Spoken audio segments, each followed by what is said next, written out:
Hello, welcome to What She's Thinking. I'm Greg Schwartz, your dating coach.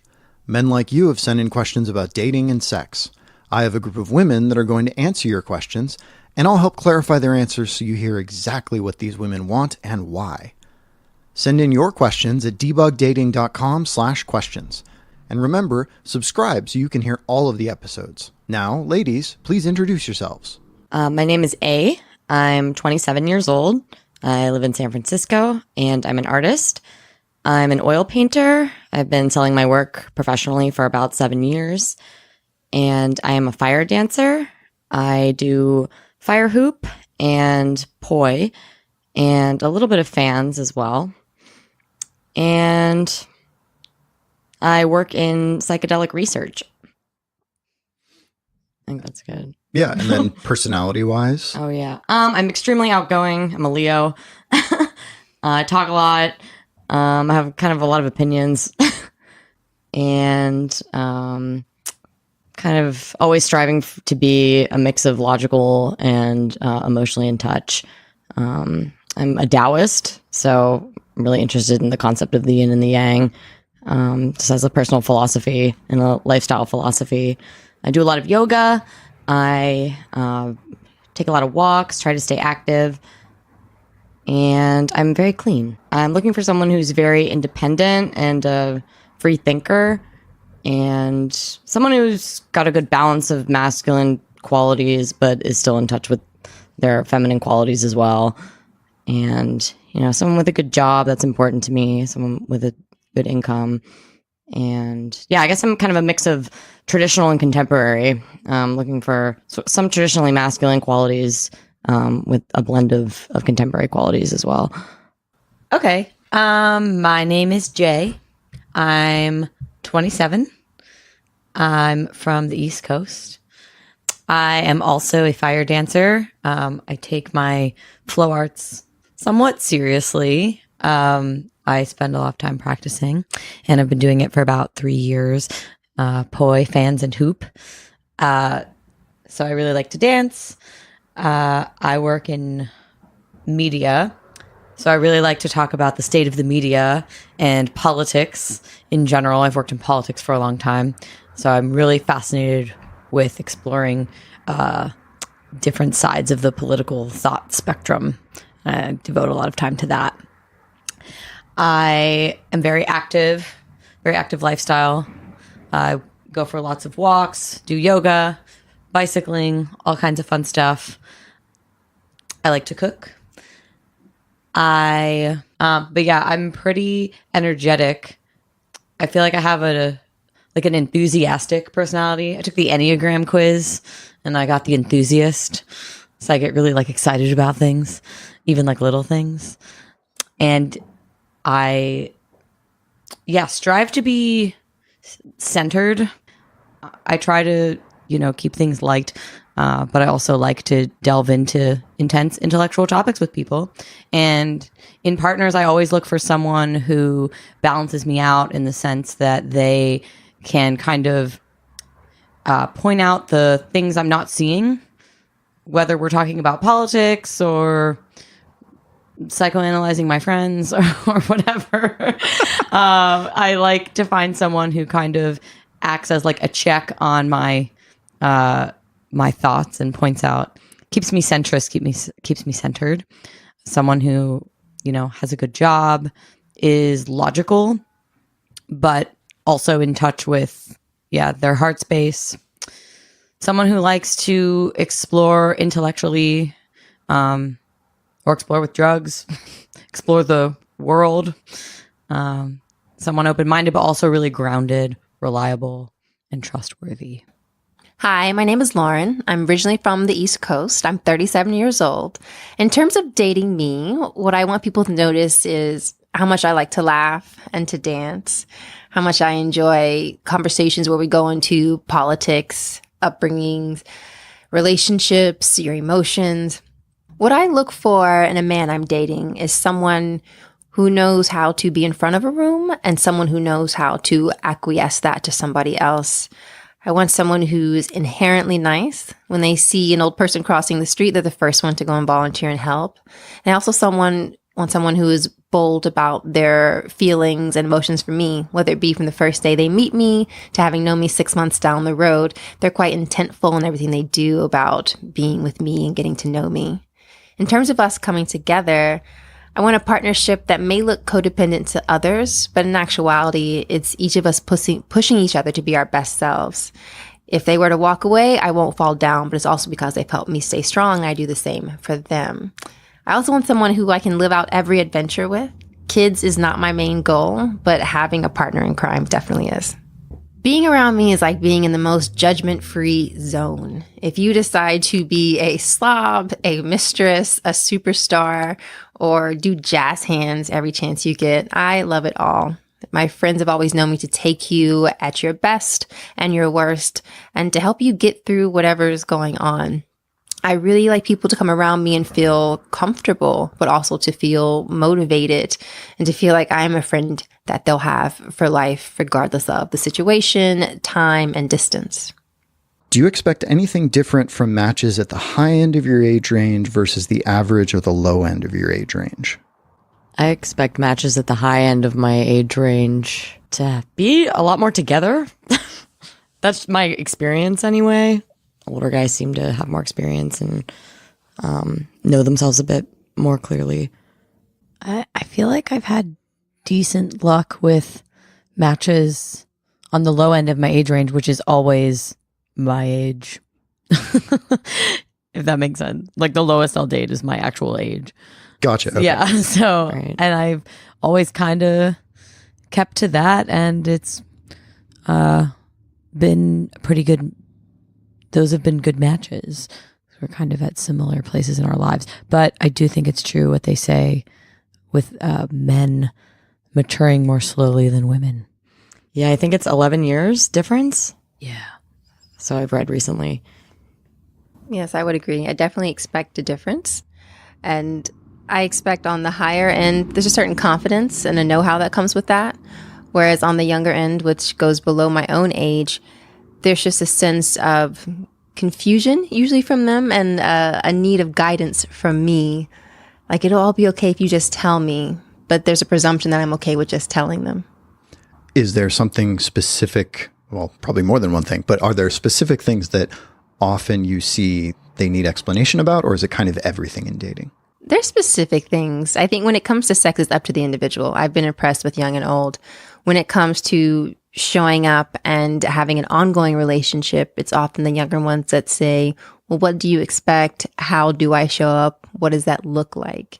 Whereas older ones, I think they're a bit set in their ways. So regardless of what I want, they're going to show up how they feel they want to be in a relationship. Interesting. Is one of those better than the other, or is it just sort of different and sometimes it's better and sometimes it's worse depending on the individual? I don't like setting the pace, so the older is generally better for me. The younger one, I'm open to being surprised, but again, I don't like setting the pace. For you, what are the pros and cons of the online dating apps versus the online dating websites like Tinder, Bumble, Coffee Meets Bagel apps versus like OkCupid, Match, Plenty of Fish, the websites? The apps seem more like one-off. People don't seem to put a lot of thought into their profiles, which is not good if you're trying to filter for a meaningful relationship. You're not getting a lot of information from people. At most, you'll get like if they're attractive, and then like some people will just put like emojis in their profile, and I'm like, that tells me nothing about you. So I never really liked those and never had any long-term relationships come out of them. They seem more like they're for hookups. And then OkCupid, it's more encouraged to like put a lot of information in your profile, so it's better for filtering for a long-term partner. I always preferred OkCupid. Yeah, I agree. The dating apps seem to have more of a reputation for being more hookup centric, whereas the web-based platforms are for people looking for something a little bit more serious. I like OkCupid because it can be both, but people still, I think it's more encouraged to put a lot of information in your profile. I never really got into Tinder. I've mostly used OkCupid, so I can only really speak to that. I think either the web and the app, they have different inputs, but I feel like they both have the same outputs, which has been negative for me. So I get excited about, oh, they want more information. They're going to figure out the best pairing for me. And then a month later, even a week later, it's like, here we are again. Like same destination, different liftoff, but disappointment in the end. Gotcha. And following on to that, how do you think we as guys can tell a catfishing profile, a woman who's catfishing us, from a woman who is authentic, real? Oh, that's a good question. I don't know. I don't either. 'Cause I've only been on the end of my friends being catfished by guys, and the telltale signs were that they wanted to exchange a lot of pictures, but didn't ever want to meet. My roommate experienced that recently. It was Interesting. Yeah, a guy that kept and he was sending her dick pics, and they were like sexting and stuff. And she'd be like, "So do you want to get a coffee?" And because she was enjoying the sexting, and he was really attractive, like really attractive. And that was another thing that kind of made us skeptical, is that he was super attractive. So maybe, I mean, you don't want to say, oh, if someone's like super attractive, they might be catfishing you, because that might be unfair to authentic, very attractive people, but it might also be a flag. So yeah, but if they never want to meet up, or they're really flaky. I think it's the attractiveness with the professional pictures. It's like, these look like catalog model pictures and or more. And it's like, okay, it often feels to me like the app or the site has put this into the system in order to keep you attentive. Bumble Totally. was giving me fake profiles. I actually deleted the app because of it. And Wow. Same. it was so obvious. It was these model-esque guys in suits, like in Armani. I was like, these aren't guys in San Francisco. Yeah, that's weird. Okay. All right. So one of the complaints men often have with online dating is women reply back with very short messages that are just like, yeah, it was a fun day, or, I don't know, their favorite band or whatever it is, and don't ask questions back. So the guy will ask a question and the woman will respond, but not ask a question to him. So then he has to ask another question to keep the conversation alive. What would you recommend to guys that are running into that in terms of how to try and engage the woman such that she does respond with more interesting answers and also asks him questions back? I will say that women experience that same thing as well.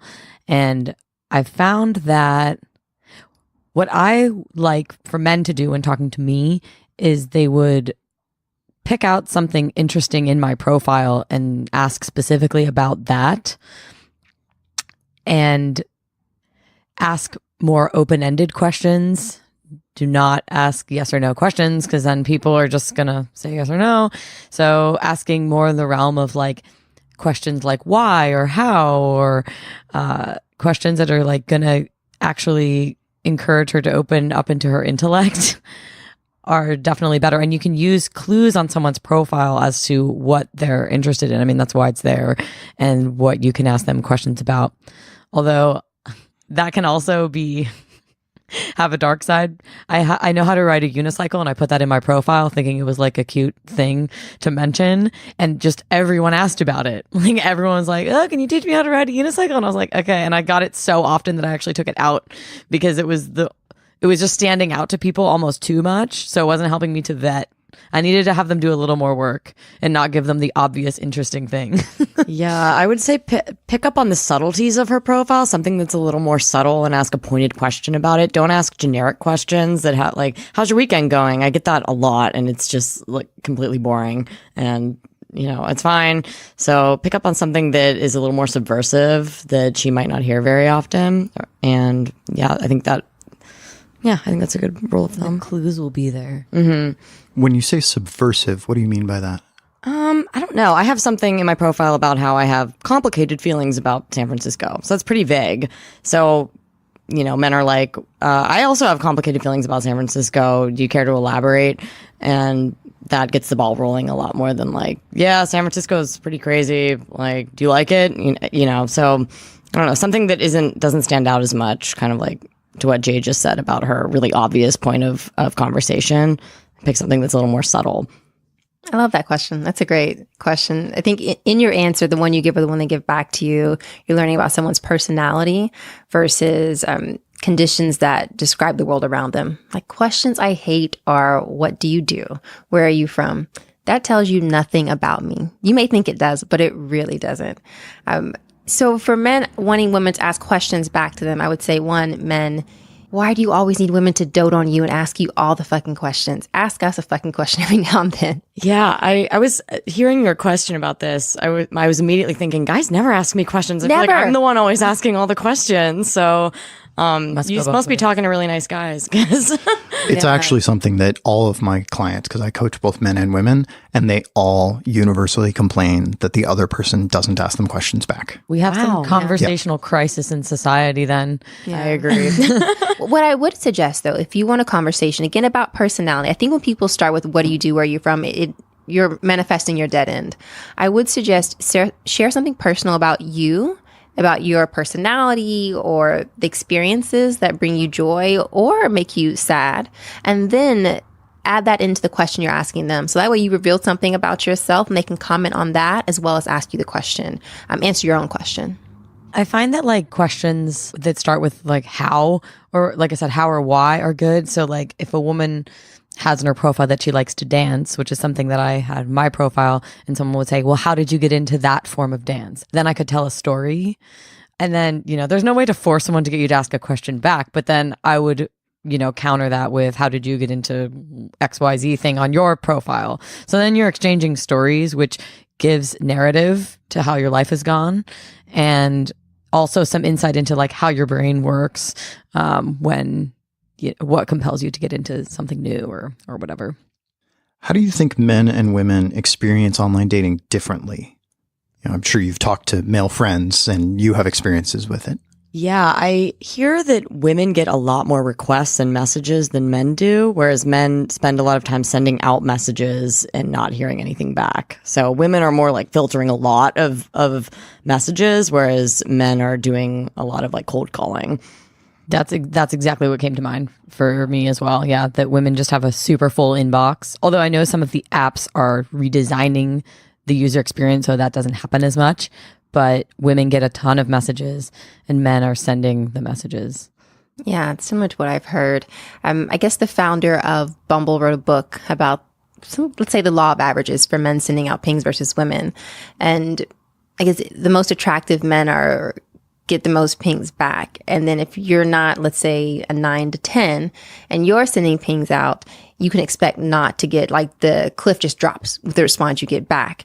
And so with that, he's coached all men, if you're not a 9 or 10, send out every ping you possibly can, because the average response rate you get is so much lower. You might as well ping everyone to get anything back. Yeah, my ex actually created a bot, I think, to message women. I was just going to bring this up. I know men have done this. Yeah. I mean, I didn't meet him on an app, but he got responses that way, just cover more ground.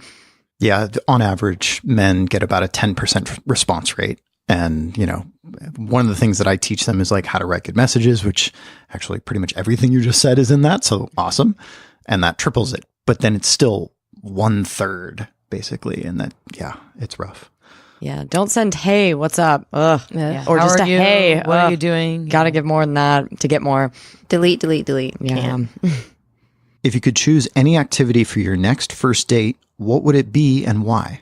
For first dates, I prefer just like an hour to 2 hours of getting a drink, and not alcohol, like tea or coffee.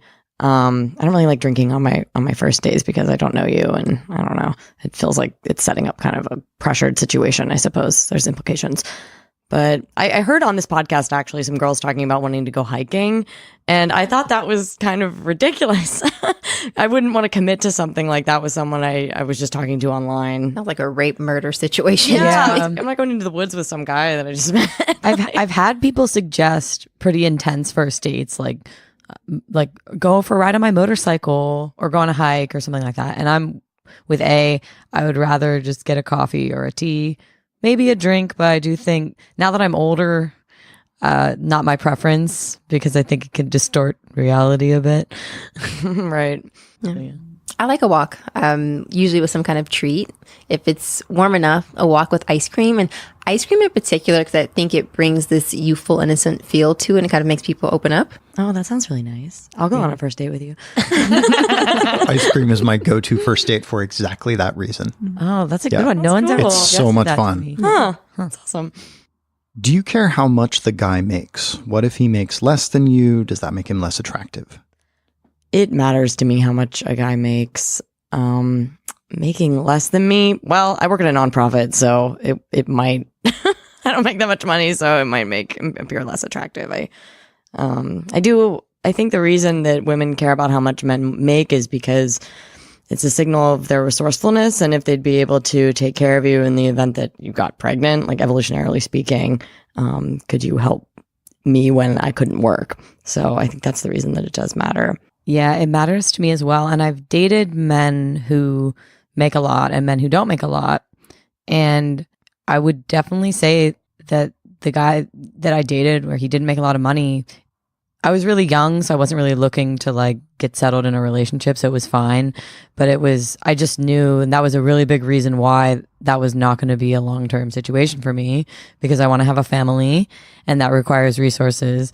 And that's really what's in the back of women's minds, I think, when they do want someone who makes money. So I would agree. For different reasons, though. I live a lifestyle that requires a certain income. And I have that income right now. I haven't always had that income. And at that time, my lifestyle was different. But the way it is now, I travel quite a bit. I eat out almost every night. I like fashion. So between those things, I actually don't have a lot of friends who don't have similar incomes. And the ones with lesser incomes, we hang out in a certain way. Doesn't mean we don't hang out. It's just different. But when it comes to a partner who's going to be in my life for a lot of the time, I don't want that to ever be a challenge that we come up against. So I'd have to make a sincere lifestyle change, and I don't foresee that happening. If you're 2 dates in and he still hasn't kissed you, would you move on? What would you sort of interpret that to mean? That actually just happened to me, but I wasn't feeling it either, so I was happy that he didn't kiss me. If I was into him and he didn't, I might start making up stories in my head about what was going on, and it would be concerning to me, I think. yeah, I don't need a kiss on the first date, but by the end of the second date, I'd probably be concerned if that hadn't happened. I look for a man who's dominant, so it would read to me as not a very dominant move. Move on, for sure. If I, as the guy, match with you and then we chat a little bit, but before we can go on a date, I get busy with work or some other reason. And so it's like, a month or so later before I can try and come back to you and sort of reactivate that conversation. What's the best way to bring that conversation back to life to then try and meet in person and go on a date? That's tough. This happened to me as well, actually. Somebody came around after getting busy about, actually like 6 months later. And I didn't go out with him for other reasons. But he said that he had been traveling, which I thought was a valid reason. But that's pretty difficult to do. It reads as you're non-committal. Yeah, that's happened to me, and I've always been open-minded about reconnecting, but there definitely does need to be like a good reason that is presented. And I don't know if I got busy with work is a good one, because if work is the reason that you haven't been getting back to me, then how are you going to have time for a relationship if you're so busy with work? So that's not a great reason. I have gone to men and said, I wasn't checking this website for a while, which in my mind is more understandable because those websites are overwhelming and can be demoralizing. Mm-hmm. So that's usually what I would say. And I feel like if a guy said that to me, like, I just haven't been on this site, then that would read a little better. But in general, it's not a good look. He sounds like a workaholic, and that's not a good look, yeah. Yeah, you have to question where his priorities lie. Do you really want to be dating, or do you just want to stay casual and ebb and flow? And what's funny with men is I feel like they feel the time always has to be right. I think that, I don't know if you all were taught that, or if the default is self-preservation mode. Everything has to be perfect, so if that way, if it hurts, it won't hurt as much because everything else in my life is right. Whereas I feel women, which makes us better in general.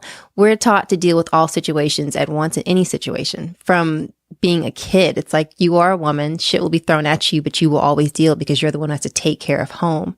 So I think in that, in our personal lives and professional lives, we're always in a mode of taking care. So no matter what I have going on with work or personal life, unless it's extreme, I can date while I'm busy at work. But I don't know that men have that skill or are taught that. So in that regard, they fall short and they'll lose out on women like us, because I am looking for a man who can handle both. That's interesting, because it definitely, in my own dating and in my clients' dating, there's a lot of women saying, no, I can't date right now. Work is in the way, or things like that. But it sounds like what you're saying is, for at least you personally, you're sort of in dating somewhat independent of how much stress you have or sort of challenges you have at work, because it's not like life is ever really going to get better. It's just going to get a little less stressful and then a little more stressful again. Is that sort of right? I think so. If you're in a professional mix, you're not quite a CEO that's been at the top for 5 years. It's going to ebb and flow. So on that note, how does your career stress, work stress, all of that affect your libido in addition to your dating? It doesn't affect mine at all.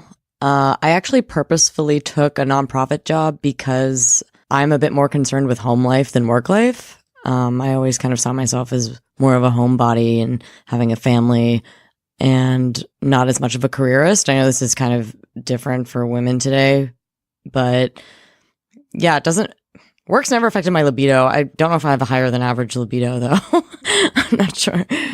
Yeah, it doesn't affect mine either, but I don't have a job. I've never had a job that has been super high stress, and that's been on purpose because I care more about my social life and my family life and my home life. Even before I was conscious that I was picking jobs that were not going to be super high powered and stressful, I was doing that because I was prioritizing other things. So no, my libido does not suffer based on my career. If I had a super stressful job, maybe it would, but I would not choose that. Yeah. I do have a super stressful job, and I choose it every time when I switch jobs. I just like it. I feed off of it. It feeds off of me in return. And it actually, I think, up levels my libido when I'm stressed. It's like, I just need to fuck this out. It's like, who's on my roster right now? Who can I turn to? And I'm so frustrated when my roster is actually empty. So definitely the men on the listening feel that pain. So believe me, we understand. So following on that, could you rate your sex drive? And you could rate that like 1 to 10. You could rate that high, medium, low, but just kind of give us a sense of where do you think your sex drive is compared to sort of the average woman? I'd say overall I don't really know what other women's sex drives are like, so it's hard to compare because I don't sleep with them. So I feel like it's average, but I'll go through phases. Like sometimes I'm really horny for a whole week, and then sometimes I only want to have sex once a week, and it'll be like it's almost like seasons or like moods that I get in, but it's definitely not low. It's definitely not super super high either. So I'll say average. Yeah, I think mine's ebbed and flowed as well. I've heard that women who have a higher than average libido are more likely to experiment with women, which I have done in my past. I kind of decided I didn't like it. So at that time, I think higher than average. But currently, I am single and I don't feel like I need sex. So maybe I've petered back down to like an average sex drive. Yeah. I have no idea what the average is. I would put myself... I'd like to be having sex 4 out of 7 days a week. And the longest I'll go without truly feeling uncomfortable is probably 2 weeks. After that, it's just like, oh, okay. So yeah, that might be another thing to ask. How often would you like to be having sex? And I'm sure that, will change a little bit when you're in a relationship versus when you're not. But what's the range for you, I guess? When I was not in a relationship, once a month seemed good because... it's hard to find people I even wanted to do it with. And so I'd feel satisfied if I'd like found one person a month, or even less. But I was younger then. So I feel like now I would probably go a year if if the right person wasn't around. Like that matters a lot more to me than just having sex. Being partnered, once a week is good, honestly. Yeah, I'm really choosy in particular and have really strong preferences. So I've gone up to 8 months without having sex in the recent past when there was just nobody that I was interested in having sex with. So I prioritize the right person over just having sex. When you're in a relationship. Oh yeah, in a relationship, that's a lot higher, maybe like 2 to 3 times a week. And it kind of depends on if it's the beginning of the relationship or not. At the beginning, it's like 5 days a week. Like, you know, you're like excited about the person, and but that peters off. For me, I think when I'm in a relationship, generally every day, unless my cycle is happening, and then it's like, eh. But like, there's levels also to having sex. There's a full-on 3-hour session, and there's like 15 minutes. Then I'm getting in the shower. Like, I have to go to work.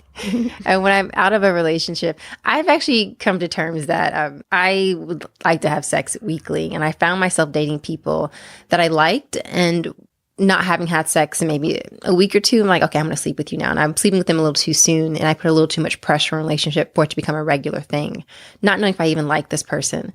So I just decided at the top of this year that I'm going to have a sex buddy that can kind of keep my maintenance going and allows me not to, what I think is sleep with people too soon. So speaking of, 3 hours of sex versus 15 minutes of sex, what's sort of the low end for you of a good sexual experience in terms of time, and what's the high end? What's too long and what's too short? Maybe is a better way to say that. I've had entire afternoons that were great. So I guess that was my high end, like, noon to like 6. And then low end, 15 minutes? Yeah, like I'd say the low end is like if there's not enough time for me to get off also. And I need like, for us both to get off, I feel like I need like a half hour at least, and that's kind of might even be rushing it. Yeah. So that depends if it's the low end. The goal or not. Like, it's not always my goal. Sometimes I just like want to get fucked. I don't need to come. But so then 15 minutes. But if that's the goal, then yeah, like a half hour. True. Yeah. Depends what your aims are. Yeah, I would say you're getting off easy with me. I come very easily to a point where I can think about it and just come. And so I always feel like it's not fair because I want someone that thinks they have to work hard. But the moment you get used to me and my body, you know that I don't need much. And so I think the lower end, 15 minutes, although it feels good, I'm like, I wish you would work a little harder. And on the higher end, I agree, a half day or a whole day where it's like sleep, eat, sex, repeat. Nice. And speaking of that, I wish you would work harder. What does that look like? What do you mean by working harder? I definitely prefer a man who gets off on my pleasure and doesn't get off on his own. Selfish, yes. I don't give a fuck. They're just better lovers. They're more adventurous, not as repetitive. I tease my friends I like a circus act. So someone who knows how to do that without me having to teach them, we can explore things together, but I'd like for them to lead on that. So that's what more looks like. And since I can already imagine the guys looking at their phones going, what? What's a circus act mean for you? Positions, talking dirty, toys, places. If every third or fourth time we could not be in my bed, that would be amazing. Nice. So it sounds like variety in terms of location, in terms of position, in terms of like the experience of it, like he's talking dirty or he's not talking dirty. Mm-hmm. But what you mean is you really want a lot of variety. Is that right? Yes, please. Gotcha. What are the biggest turn-ons that you have to get you excited to have sex? I like touching. And it's the small, sweet touches that are consistent. Like my body inside my arm, my neck, public, just being quite attentive without even the promise of clothes coming off. Yeah, I'd agree with that. Like the confidence to like grab my hand during the date. And so one guy like rubbed my foot in an Uber, and I was like, oh, it's on. Good to know. Yeah, so just like, just like the confidence to touch beforehand. Boy, that just got nods from all three. Nice. Yeah. I wasn't sure how to answer that when you first asked, but that sounds right. Yeah. Just those little things. And what about during sex? What are your big turn-ons there? Could be all kinds of things. Lots of stuff. Yeah, I'm like, well, that's pretty Where do broad. I Yeah. start? Yeah. I think it depends on the moment where you're at. It's not the same for me every time, I will say. Yeah. Right, yeah, there's no like one answer to that. It's all sorts of things. A long list is completely fine. I don't think any of the men listening are going to complain about that. I will say no hickeys. Don't do that. Too old for that. Yeah, leave that in high school. Toys are good. Vibrators. Lots of different types of toys. I really like toys. I like trying new toys. A vibrating cock ring I have found. I haven't tried that. Ooh. Okay. I'll put that on the list. So since the guys are probably wondering, what did that do for you? It's the combination of him thrusting and the constant vibration on my vagina. I'm not a clit girl. I just in general, like on my lips and inner labia. I'm not a doctor. I don't know the names of these things. That's fine. But yeah, the thrusting with the vibration, that just drives me wild. Yeah, vibrator's huge. I think when that comes out, I'm like, yay! Yeah. So yeah, Always want the vibrator. I recommend the We Vibe Tango. It's great. It rattles. It has really good reviews on Amazon. That's very exciting. So a lot of the guys, this comes up sometimes when men hear, I want to have a vibrator around while we're having sex, they take that as some sort of sign that like they're not pleasuring you enough. And I know that's not true. So what I want to ask is, what is it about the vibrator? What does it add for you that makes it exciting? Yeah. So that the guys can realize this is not, your cock isn't good enough. This is this other thing. The clit is finicky and really, I mean, it's like he'll be touching one spot that feels really good. And then like in a second, it's like, that's the wrong spot. And it's just like, I wish I could think of a good metaphor. Finding like a bullseye. It's like it's like where's chasing the a moving bullseye. A moving bullseye. Yeah. It's like where's the spot, and it's like elusive. And so the vibrator is like consistent, feel good stuff. It kind of eliminates the moving target thing, and it just like feels good. And Yeah, and then you can take control of it too, and like be more of an active participant, which is fun. That's a great point. Like it covers more mass with consistent action. Yeah. And I think also humans can't vibrate like a machine can. You just can't. Right. So like, it's Not at all. It's not a competition. Like if you are as a guy know to bring that into the bedroom, you are pleasing me. Whether it be your human self or a machine self, like you made this move and so you are winning. Yeah, I wouldn't take it personally. It reads as thoughtful and very like I'm interested in your pleasure. if you get a vibrator that's like small enough that you can use while he's inside you, then it's like I'm happy. It's less work for you. We can focus on the cock while the vibrator is doing what it needs to do on the clit, and everybody's happy. So it's like, yeah, it's a good thing. It's not an insult. Nice. So in terms of communication during sex, which question do you prefer? May I do this? Can we do this? What would you like? Or fill in your own question for that matter. Can we seems the most mutual, I think. Or do you like? I think, do you like this? I like, do you like? The may I, that just doesn't turn me on. Yeah, it's too polite. It's too polite. It's not, it's not dominant. It's like, it's like you're asking permission, which you are, but like you want it to like sound like that. Yeah. It's a little, not a turn on. Yeah. A little clunky.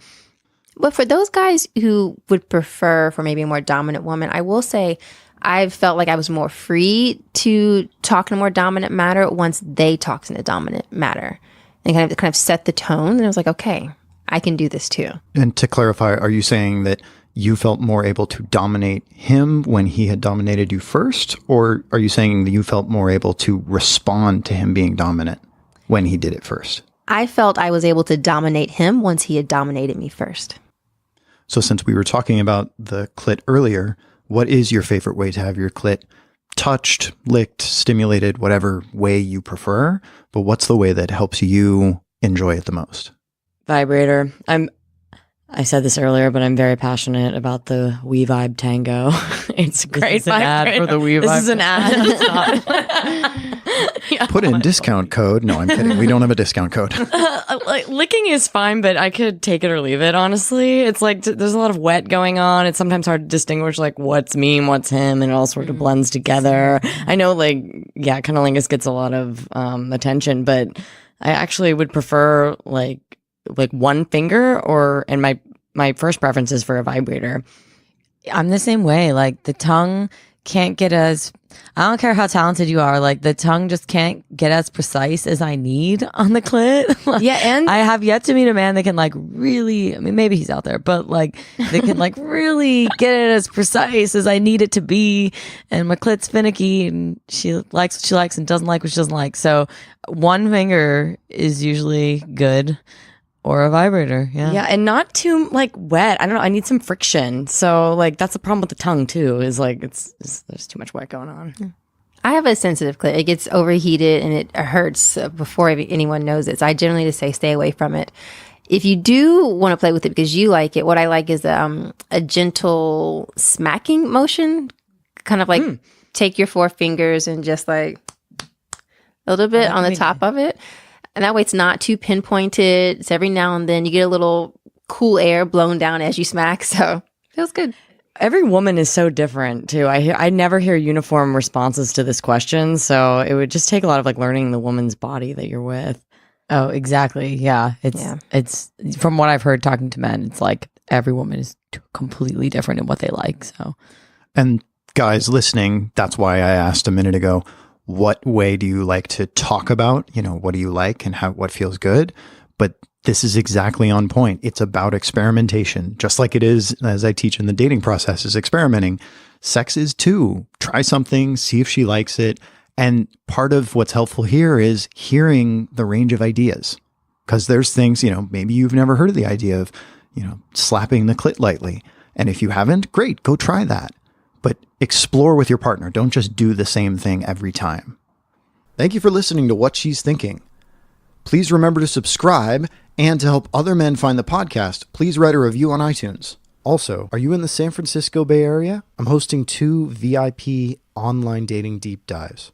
Each of them has a max of 8 people, so I can give you personal attention. Last month, I held one of these in Los Angeles, and not only got rave reviews for the deep dive, but also got great feedback from the people that attended, saying that they had already, just after a couple of days, seen a dramatic improvement in their online dating. So during each VIP session, here's what we'll do.